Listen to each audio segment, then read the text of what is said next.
బాలకోటి గారు వర్మ గారు చెప్పండి. బాలకోటి గారు ఏంటి జగన్మోహన్ రెడ్డి గారికి టూర్లకి పర్మిషన్ దక్కింది, అలాగే లోకేష్ గారు చాలా మర్యాద ఇస్తూ ఒక మెసేజ్ జగన్ గారికి, ఎలా చూడాలి ఈ రెండుని? వర్మ గారు నమస్తే. డిబేట్లో ఉన్న మిత్రులందరికీ నమస్కారాలు. Hi America. ఎవరికి? కేఎస్ ప్రసాద్ గారికా? కేఎస్ ప్రసాద్ గారే చెప్తున్నా. కేఎస్ గారు, I am in America. Very good. Varma గారు, అమెరికాలో జూలై 3, 4, 5 తారీఖులు జరిగిన తానా మహాసభలకి ప్రజా రాజధాని అమరావతి రైతుల తరపున, ఉద్యమం తరపున అతిథిగా ఇక్కడికి విచ్చేశాను.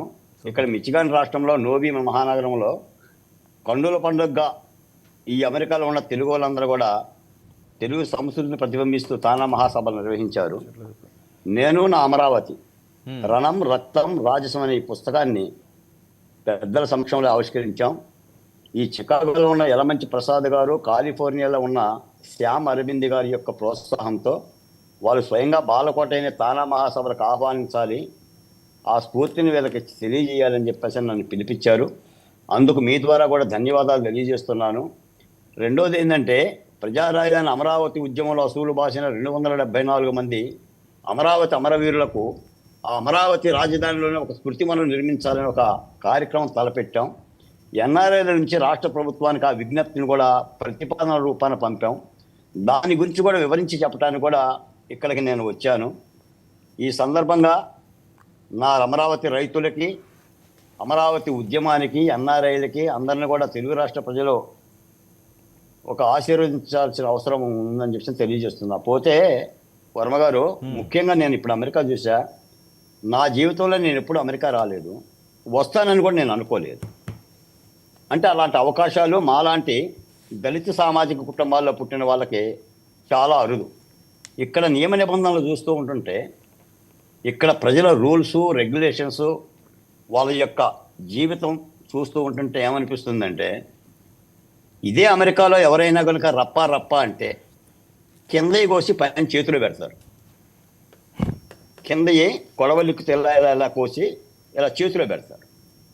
అంటే బూతులు తిట్టుకోవటాలు, తొడగొట్టుకోవటాలు, అంతు చూస్తానంటారు, పసిపిల్లల మానభంగం చేస్తానంటారు, నీ ఇంటికి వస్తానంటారు, నా ఇంటికి వస్తాను. ఏమండి, పోలీసు వాళ్ళ గొడ్డలు ఎప్పదేస్తానంటాడు, పోలీసు వాళ్ళు రిటైర్ అయినా వదిలిపోనంటాడు, నాకు సెక్యూరిటీ కావాలంటాడు.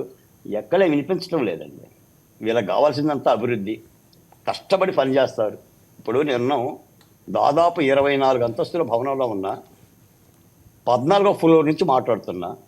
ఇక్కడ నా బిడ్డలు, నా తెలుగు బిడ్డలు నా దగ్గర చదువుకున్న తేజ అనే స్టూడెంటే ఉద్యోగాల కోసం వచ్చారండి, చదువుల కోసం వచ్చారండి. నేను అడుగుతున్న వర్మ గారు, నా దేశంలో పుట్టిన, నా రాష్ట్రంలో పుట్టిన బిడ్డలు అమెరికా ఎందుకు రావాలి? ఏ ఉద్యోగాలు మనం కల్పించలేమా? చదువుల అవకాశాలు మనం ఇవ్వలేమా? నా రాష్ట్ర మేధో సంపదని, తెలివితేటలని విదేశీ గడ్డ మీద ఎందుకు తాకట్టు పెట్టి వాళ్ళకి సేవలు చేయాలి చెప్పండి? దీని గురించి ఆలోచించే వాళ్ళు ఎవరైనా ఉన్నారా? ఒక్క మాట మాట్లాడిన వాళ్ళు ఉన్నారా? అభివృద్ధి గురించి మర్చిపోయి మీరు చాలా చెప్పారు. ఇవన్నీ కూడా గత 5 ఏళ్ళు మనం మాట్లాడాం. రోజా గారి గురించి మాట్లాడాం, లేదా అంబటి గారి గురించి మాట్లాడాం. అసలు ఏం మాట్లాడుతున్నారని నాకు అర్థమవుతుంది. అమెరికా చూస్తుంటే, చికాగో చూస్తుంటే, డెట్రాయిడ్ చూస్తుంటే, అసలు మన మనుషులమేనా? ఆంధ్రప్రదేశ్లో ప్రభుత్వాలైనా ఉంది? ఏ దేశంలోనైనా ప్రభుత్వాలు ఏం చేయాలంటే ప్రజలకు మేలు చేయాలి. ప్రజల శిస్తులతోనే కదా, పన్నులతోనే కదా బతికి పట్టగట్టేది. జగన్మోహన్ రెడ్డి గారు తాగే మంచినీళ్ళ గ్లాసు ఎవరి డబ్బులండి? ప్రజల సొమ్ములే కదా. ఆ నీళ్లు తాగిన వాళ్ళు ఏం చేస్తారండి? వాహనాల కింద మనుషులను తొక్కిస్తారా? తొక్కిచ్చి ఇంటికి పిలిపించుకుంటారా? ఇంటికి పిలిపించుకొని కేసులో ముద్ద, ఇంటికి పిలిపించుకొని ఏటుగా ఉన్న ముద్ద పిలిపించుకొని ఓ 10 లక్షల రూపాయలు డబ్బులు ఇస్తే ఆ న్యాయం ఏమవుతుందండి? చట్టం ఏమవుతుందండి? ఏంటి సార్? ఇప్పుడు ఇవన్నీ కూడా ఆలోచించాల్సిన అంశాలండి. అసలు చాలా బాధేస్తుంది వర్మ గారు. ఈ రాష్ట్రాన్ని చూస్తుంటే, ఈ రాష్ట్రంలో ప్రజలను చూస్తుంటే, ఇక్కడ అభివృద్ధి చూస్తుంటే పచ్చని గ్రీనరీనండి. అమెరికాలో పచ్చని చెట్లండి. తెలుగు నేల మీద ఉన్న చెట్లు మొత్తం కూడా కనిపించని పరిస్థితి. ఓకే, ఏంటి లోకేష్ గారు అతి మర్యాద ఇవ్వడం జగన్మోహన్ రెడ్డి గారికి? చంద్రబాబు నాయుడు గారిని నారా లోకేష్ గారిని అమెరికా తీసుకెళ్ళిపోండి సార్. వర్మ గారు ఉమ్. ఓ లక్ష్మణ, నీకు అర్థమవుతుందో లేదో, చికెన్ కొట్టి దగ్గరికి పోయి నువ్వు తొడగొడుతున్నావు. నేను దళితున్నే, నువ్వు ఎందుకు మాట్లాడుతున్నావో నీకు అర్థం కావట్లా. 2 తొడలో నరికేస్తారు. సార్, బోరుగడ్డ నీళ్ళు ఏం చేశారు? మీరు చంద్రబాబు నాయుడు గారిని నారా లోకేష్ బోరుగడ్డ గారిని నీళ్ళు అమెరికా ఏం కానీ చేశారు? లండన్ కానీ సింగపూర్ కానీ తీసుకెళ్ళిపోండి. Okay, okay. ప్రభు, నీ భవిష్యత్తు గురించి చెప్తున్నాను నాయన, నీ భవిష్యత్తు గురించి చెప్తున్నా. ఆ తొడగొట్టడము, ఆ బూతులు మానేయి. బూతులు మాట్లాడిన వాళ్ళందరూ ఎక్కడున్నారు నేర్చుకో. నువ్వే చెప్తున్నావు కదా, ఎందుకు మనల్ని అడ్డం పెట్టుకుంటారు, తలకాయలు తీసుకెళ్తారు, బిడ్డలు అన్యాయం అయిపోతారు. మాట్లాడు, ఒక అధికార ప్రతినిధిగా హోందాగా మాట్లాడు నీ పార్టీ గురించి, నీ విధానాలు చెప్పు. వర్మగారు చెప్తున్నారు కదా, నిలై సూపర్ 6 గురించి. దమ్ముంటే నిలై. ప్రభుత్వం తప్పు చేస్తే గొల్ల పట్టుకో, అది ప్రజాస్వామ్యం. ఏం మాట్లాడుతున్నావు నువ్వు? ఏంటి సార్ ఇది? ఎంతకాలం మాట్లాడతారండి? మొన్న 5 ఏళ్ళు మాట్లాడారు, చెవులు అమ్మట రక్తాలు గారిని అండి. ఏం చేయదలుచుకున్నారు చెప్పండి రాష్ట్రాన్ని? నేను అడుగుతున్నాను. 5 ఏళ్ళు పరిపాలన మీకు ఇస్తే, ఆరతపల్లెంలో పెట్టేసి పరిపాలన మీకు ఇస్తే 151తో బొక్కవర్లో వేయలేదా? ఎవరు తిన్నాడండి మీ ప్లేట్ని?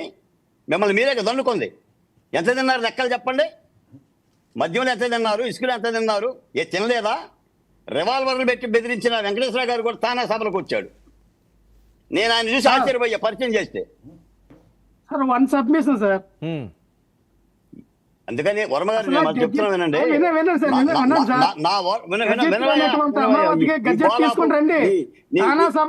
అమరావతి పుస్తకాలు ఆవిష్కరించినంత మాత్రాన అమరావతి లీగల్ రాజధాని అవ్వదు. బాబు, దానికి లీగల్ తీసుకురండి, దానికి పిన్ కోడ్ తీసుకురండి. వర్మ గారు, ఇక్కడ విషయం ఏంటంటే, తానా సభలకి వెళ్ళి అమరావతి బుక్ ఓపెన్ చేసినంత మాత్రాన అమరావతికి లీగల్ రాదు. ఒక్క నిమిషం వినండి, వినండి. అది వినండి, మీరే మాట్లాడండి. లక్ష్మణ